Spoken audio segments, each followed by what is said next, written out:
everybody, it's Spinja, and I'm back again. I've got a ball of yarn, I've got a hook. It's time. I've been saying that I want to start doing crochet videos, so I did do an online lesson, and it was live on YouTube last weekend with Maya and her little one.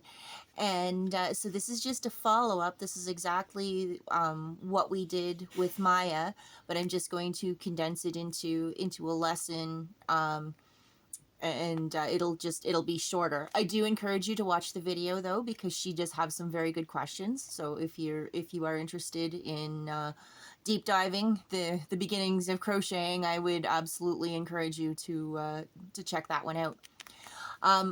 So I'm going to do other videos. I've been coming up with some ideas. I've noticed, well, it was Dawn actually told me about my my video that I did talking about the difference between hand spun and commercial yarn, and that seemed to get a good reception. So yeah, it's time to get going. So I will do another video also talking about yarn in regards to the information that you can find on a yarn label. And I've got other plans, the crochet stitches, of course, and how to read a pattern. That one will apply to knitting as well. And I also want to start some basic knitting too. I do own that I'm not quite as proficient in knitting as I am in crochet. Crochet, I've been doing that since I was 9 years old. Now I have been knitting since I was 14, but my focus has been more so on crocheting. So that's but anyway, so yeah, we'll get started. So what I'm using today is a number 4, which is a worsted weight yarn. So well, maybe we'll do a quick crash course on what you're looking for. So just as an example, okay, so this is I'm using Bernat Handicrafter. Now I'm going to say I am no way affiliated with Bernat Spin Right or anything. I get no compensation. This is just something that I had in my stash, and this yarn works for me. So this one is 100% cotton. I'm using this one today because I find that the stitch definition is cleaner with cotton, so you'll be able to understand, like it'll be easier for me to demonstrate what I'm showing you. So you can see here, okay, see the number 4 there. I'm not sure how well it's a number 4 medium. So when you decide to, if you want to give this a shot, you can use any weight, but this is what we're using today. So you want a number 4 worsted weight, cotton or acrylic, perfectly fine. With just beginning, I would highly recommend just getting solid colors until you get an understanding of tension and consistency with your stitches. Once you do that, then have at her, you know, get all the pretty stuff. But I highly recommend sticking to solid colors. You can change colors, like if you had a bigger project, you can change colors, but until you get your tension down and your consistency, I would recommend sticking with solid colors just for now. So that's, yeah. So now I will show you, so when you get a ball of yarn, sometimes you can pull the ends. Sometimes when you do that, like, and so that what that means, you can pull the yarn out of the middle, and it doesn't, the ball stays still. If you grab it from the other end, then the ball moves around because it's going from taking the yarn from the outside. So there are some yarn manufacturers out there that do have, it's on the label, and it tells you, it actually gives you instructions, and it's actually a like it's pull from the center, and it shows you how to do it. Now, Bernat and other companies, Lion Brand, the Pound of Love yarn is the worst offender I have found for yarn barf, which I'm going to get into. So unless it says specifically that it's a center pull, it may or may not be a center pull. You can theoretically use it as a center pull, but if you were to go whine to the yarn company, your center pull's not working, they will tell you that because it wasn't designed as a center pull ball of yarn, even though it works that way. And I know this because I've had that experience. Yeah, I don't have a whole lot of love for commercial yarn companies and their customer service, but that's a whole other story. So anyway, with this one in particular, so you can see here that the end is tucked in. So this end, the way that it's tucked, is the outside end. So I am going to pull that out. And see that pulled out really pretty. So what I'm going to do is I'm going to slide the label up just a little bit, and I'm just going to wrap it around. And I'm going to pull the label back down, because then that way it is out of your way. And then this is the not so fun part. I really don't know how to put this part into words. You kind of stick your fingers in both ends and just kind of feel around to see if you can find the end, and you just hold your breath and hope you do. Oh, it worked this time. So when you get like this, you're gonna grab this part here. So that's the part closest to the ball, and this is just gonna undo theoretically. Oh, look at that. Oh, it's working pretty for the video. That's awesome. It doesn't always go like this, folks, so just be warned, and it can get frustrating. I think yarn barf will be a whole other video. So what I'm going to do right now, because my tail is pretty long, I'm just going to wrap it around the label. There's no right or wrong way to do it. It's just, if it's in your way, this is how you can take care of it, okay? Okay, so the next part, what we're going to do, so the other thing I have, this is a 6mm hook. Oh, and do I have my hooks handy here? I'm going to hit the pause button because I also have something important to tell you about hooks, especially if you haven't chosen any yet. Okay, so I'm going to talk about the great hook debate. There was like hair pulling and eye poking and the whole 9 yards. It got so ugly. Okay, maybe I'm exaggerating a little bit, but there are some people that are very, very passionate about their hooks. And I mean, it makes sense because they are your tools. So there's two brands of hooks that I have. There is a myriad of hooks out there, choices and stuff. Actually, there's another one that I have. But anyway, I'm just going to talk about the two, from what I've seen, most popular brands. You have the Susan Bates hook. Now, this is actually a polymer clay handle that was custom done. I had these ordered, so it doesn't normally look like this. That's not how it comes. It comes more like this. But anyway, this is the Susan Bates hook, and this is the Boye hook, Boye. Both of them, in my opinion, have their time and their place. That's why I own both sets.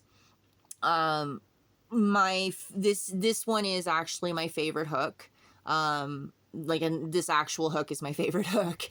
I got it back in 2012, and it is most used. It went through the minion hat craze. It has made many blankets, many hats. It's actually helped me put a roof over mine and my son's head when I was a single mom. So yeah, I have a very strong affection for this hook.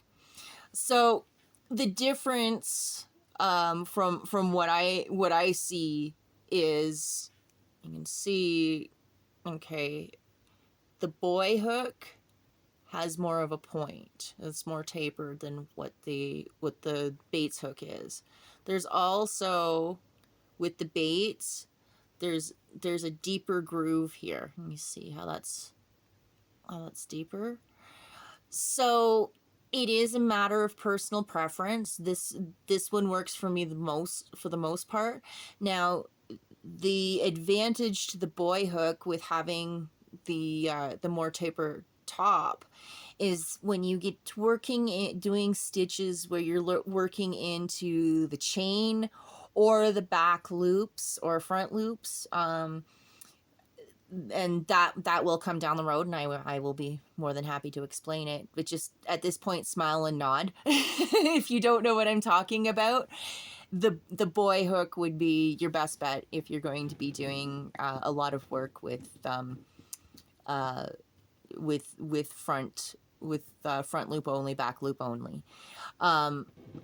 And because they're not that expensive, I would encourage you try both sets. And I mean, if you buy a hook and you fall in love with it and it works for you, wonderful. If you buy a hook and it doesn't quite feel right, or you're curious because, like after you heard me talking about this, you know that there's different types out there, try as many as it takes, because, maybe these ones don't work. Maybe you need a clover hook, or there's like clover is one of the ergonomic hooks. Yeah, and there's different handles, different grips. So yeah, and if you need any help or information or anything, I'm happy to help answer any questions that you may have. And if I don't have the answers, then I'll help you find them. So with that said, we're gonna dive in.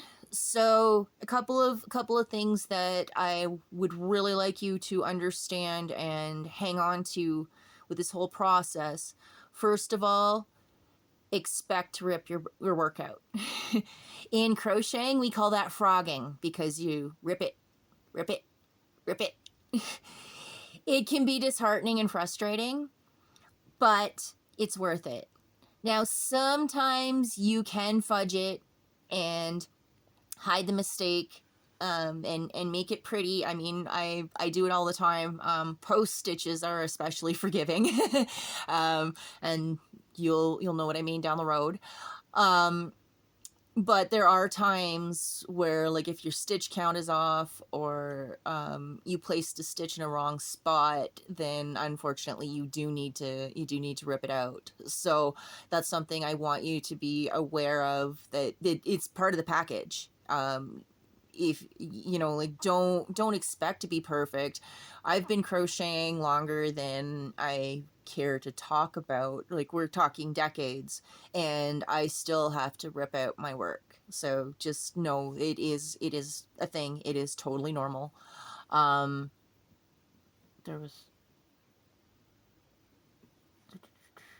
that was one thing. Oh, the other thing that I'm going to tell you is that what I'm about to show you, in my opinion, is the hardest part in crocheting. I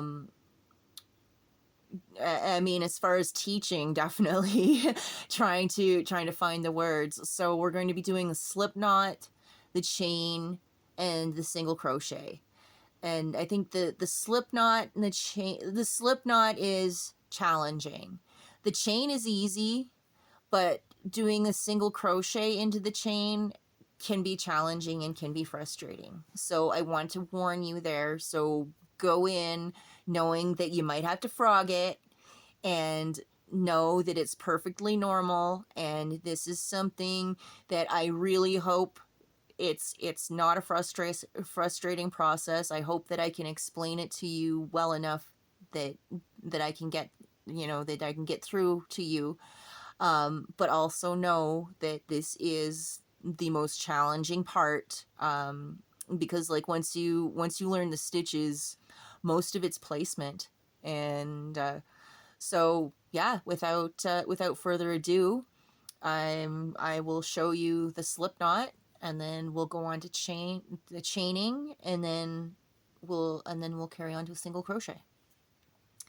So I'm going to start off with the yarn. So this I'm just going to call the tail, okay? And then the other end, this is the working yarn. So the working yarn is closest to the ball, okay? So for the slip knot, what you're going to do, and I'm going to do this from a few different angles here, okay? So I'm going to hold it with my left hand between my thumb and my pointer finger, okay? And then I'm going to take it and wrap it away from me. And then I'm going to bring the working yarn back up, and I'm going to pinch it between my pointer and my middle finger, making a cross. Oh, I did this. Hold on. Yeah. Okay, so I've got my cross, and I'm gripping it with my pointer finger. So then I'm going to take my working yarn, and I'm going to bring it down, and then I'm going to drop it, and I'm going to bring it through towards me. I'm still pinching my cross here. Okay, so then I'm pulling up a loop, and I'm going to hold that with my pointer finger on my right hand. And then I'm going to drop my cross, drop everything with my left hand. I'm going to grab the tail, and I'm going to pull it tight. And hold the working yarn also with your middle finger, okay? So pull your tail, pull it tight. And then once you have it tight, there's your knot, okay? You see? And so you're going to hang on to your knot. You're going to grab your working yarn, and you're going to pull very, very slowly. Okay. Okay, and then that's your slip knot. And then once you have that, pop your hook through. Pull it a little tight pull the working yarn a little tight, and there you've got your yarn on your hook. So we're going to go through that again at a different angle. We've got the tail. So you're going to bring it down towards you, okay? And then you take the working yarn, and you're going to pull it away from you, and then wrap it around your two fingers, bring it up, and then you're going to make a cross between your thumb and your pointer finger, okay? Now hold that tight with your thumb, and then you're going to take your middle finger out. So you're just holding your cross here, okay?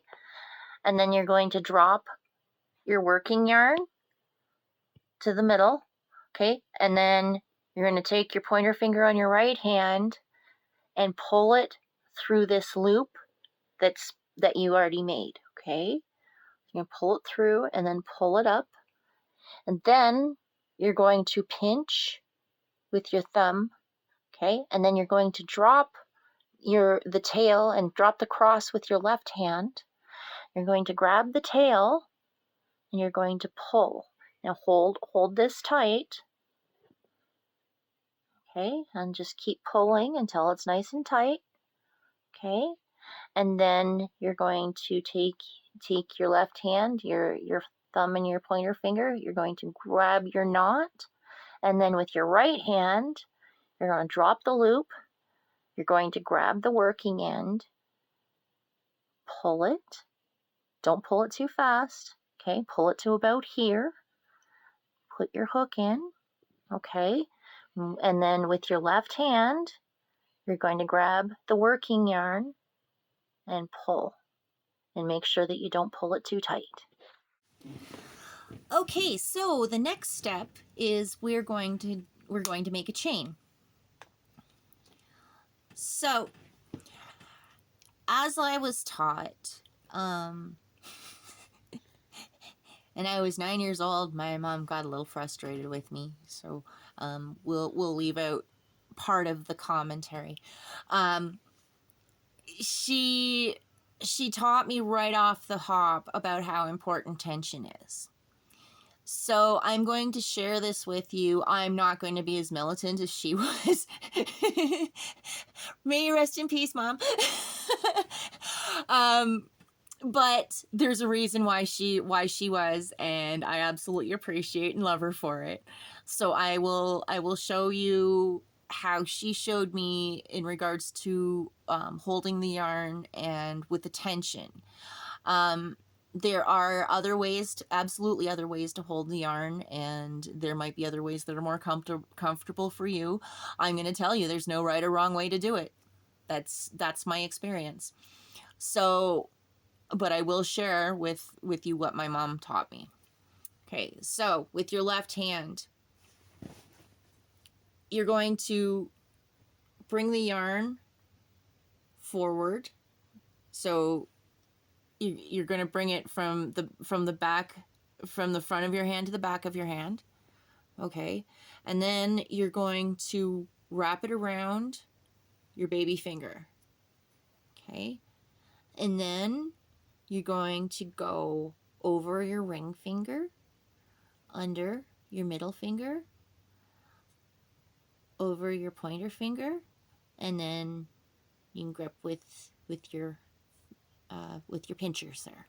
Okay, so again, you're going from the front of your hand to the back of your hand, wrap around your baby finger,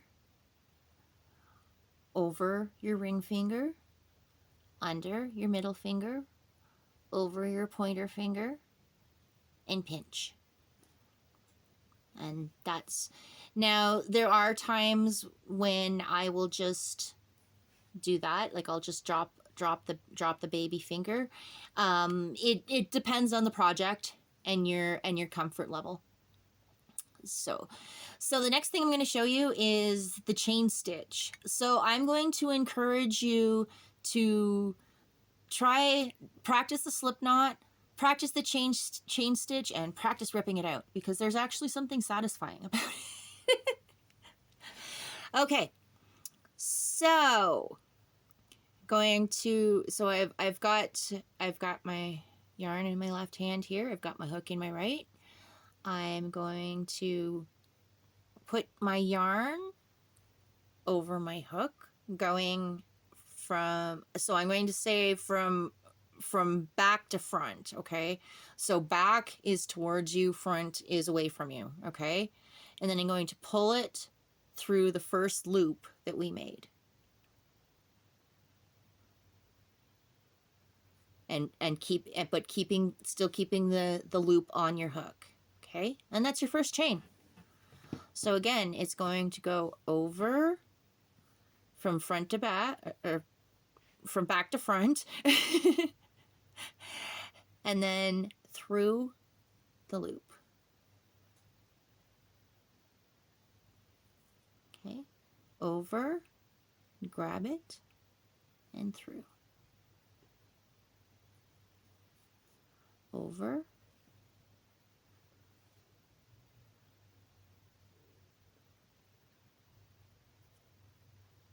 grab, and through.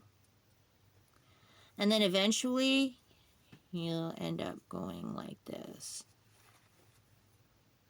And these are so fun and versatile, and you will run into them in almost every pattern. When you go to start following a pattern, and like you're working in rows, they quite often start off with the chain stitch. And this is also the foundation. It could be a foundation for slippers, it could be a foundation for any project, really. Okay, so this is the part where I'm going to show you how to rip it. You just pull your hook out. Whoop! Done. Shoot it from another. Yeah. Okay, so from this angle, we're going to put the yarn over and pull it through the loop, and keep the yarn on. Bring your hook back up, over, through, and pull. Over and through. Over and through. Over and through. Okay, so now that we've started chaining, and I hope you've practiced and played around with your tension a little bit, we're gonna start the very first stitch. This is the foundation. This is the start of it all. Once you know this one, you're not gonna have any problems learning the next one. So this is called the single crochet, and it is used quite a bit. It's one of the most common stitches that I've run across, and it's the base, like the foundation for so many different projects. So when you go to work in a chain, I will say that different people have different ways of working into the chain. Some work into the bottom loop, some work into the top loop, some work into the back loop. I work into the top loop. It's the way I was taught. There might be some people that want to argue with me that say there's a right and wrong way. If there is, okay. I'm not looking to argue. This is just my experience, and it's worked for me. I've been crocheting for well over 30 years. So when you go to crochet into the chain, you're actually, okay, I gotta try it. I don't know if I can. You're gonna have to. Okay, so when you go to work into the chain, you always skip the first chain. Okay, and so I'm going to work into this loop here. So I'm going to put my hook through. Okay, so I just have the one loop. Okay, and then I'm going to grab my yarn and I'm going to pull it through the loop. So now I've got 2 loops on there. Okay, and then I'm going to grab my yarn again and I'm going to pull it through both loops. And that is a single crochet. So I'm going to do it again. So I'm going to do it in the next loop. I'm going to go through the loop, grab the yarn, pull it back through the loop. Okay, so you've got 2 stitches on there now. You're going to pull the yarn over. You're going to pull it through the 2 stitches. And again, we'll go into the next bump. Grab the yarn, pull it through, grab it again, and pull through both loops.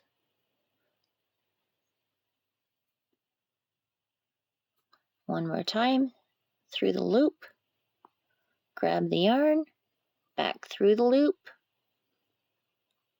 two loops, and pull through both. Okay, so here we are at the end of our row. I'm going to show you, get a nice close up there. I'm going to show you what you do next. So when you get to the end of the row, remember our friend the chain? This is the part you're going to chain. You're going to chain 1. And then you're going to turn your work. I turn mine from right to left. Okay, and so then I've already chained, so I'm going to work into, I'm going to start working into the next row.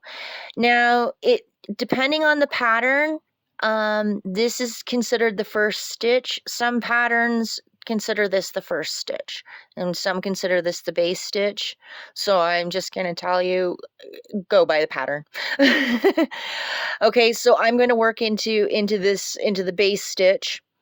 And I'm just going to do another single crochet. So it's the exact same thing, except this time you have, it's the one stitch is the made of the 2 loops there. So you're actually poking through 2 loops. Okay, and then you're going to do the same thing. You're going to grab the yarn, pull up a loop, and pull through. Okay, so then working into the next stitch here. Okay, you got to work, and again, you've got both parts. So you're going to poke through, grab the yarn, pull it through, so you've got your 2 loops, and pull through. And we're going to be working there. Okay. Through the loop. Grab the yarn, back through the loop, and pull. So there you've got your second row. Well, I hope that explains the slip knot, the chain, and the single crochet. One thing I forgot to mention at the beginning of the video, oops, there are different ways of holding your crochet hook. So for me, I hold it, now if you do a search on the internet, this is called the knife hold. So I'm just holding it like I would a knife, I guess. I don't know, this is just how I've always held my hook. Okay, now there is what's called the pencil hold. So people will hold it like a pencil and do it that way. I've tried it. I never really caught onto it. It wasn't comfortable for me. I may try it again down the road, but it's the same idea, but you're just holding it a little differently. And again, where I'm at, it doesn't matter how you hold your hook as long as the desired outcome is the same.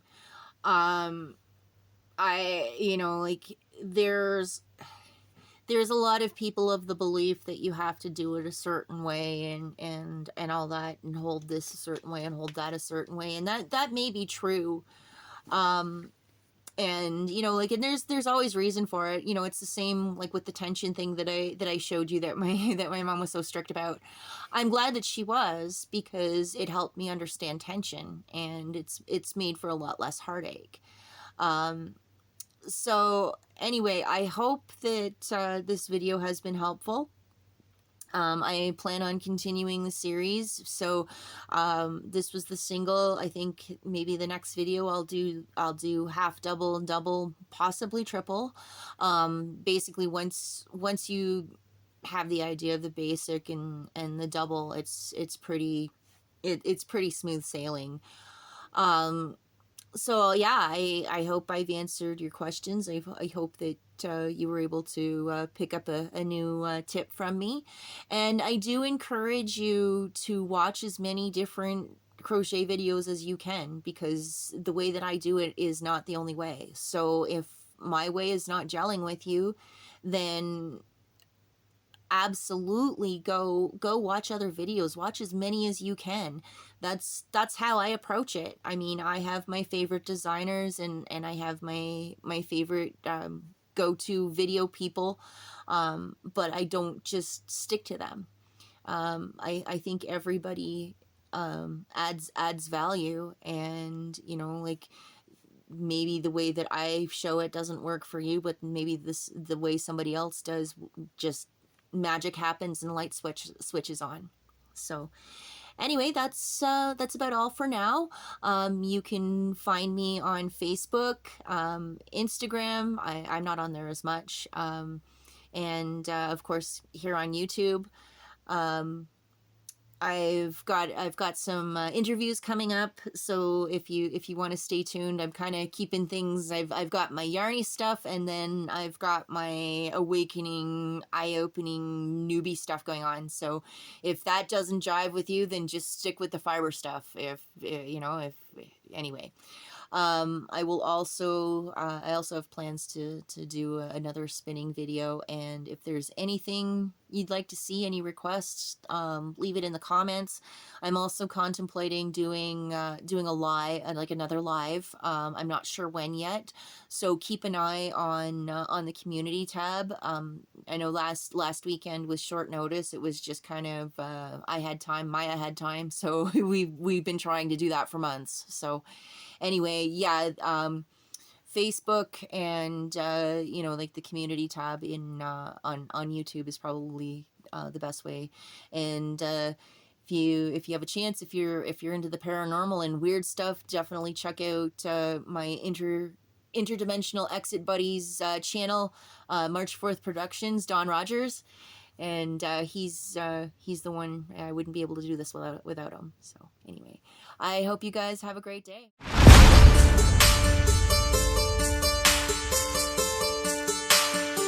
Great time for a short message. YouTube will not monetize me, so if you enjoy my content and want to support my efforts, help me to cover my expenses by visiting my shop to buy yourself a beautiful orgone generator. Zendome's Orgonite are my unique brand, and they are ethically sourced, handmade, and double charged for maximum effect. They are only available through my website, www.KarenHoltonHealthCoach.com. Many people are finding comfort with Zendome's orgone generators, commonly called Orgonite. They are a simple compound which balance ambient energy by converting negative energy and EMF into positive healing energy with many easily confirmed health benefits. They are a simple compound with alchemic and energetic properties. These devices function as self-driven, continuously operating, highly efficient, negative to positive energy transmutation factories. They help diminish the harmful effects of electromagnetic frequency radiation by attracting and converting negative energies, retuning them into new and more healthful sound and light wave patterns. And they help to purify the atmosphere and accelerate plant growth. They also help stimulate positive mood and are a natural remedy for poor sleep patterns.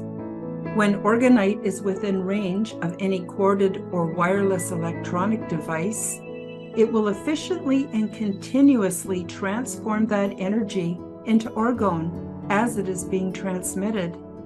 This essentially creates orgone energy transmitters out of any and all emitters of harmful negative energy. You can use these devices for focusing the mind, healing, meditation, and for spiritual growth. Zendome's Orgonite are my unique brand of orgone generators, and they are only available through my website. Don't be fooled by imitations. Check out my website to see my latest selection at www.KarenHoltonHealthCoach.com. That's KarenHolton healthcoach.com. Check them out today. Now, let's get back to the show.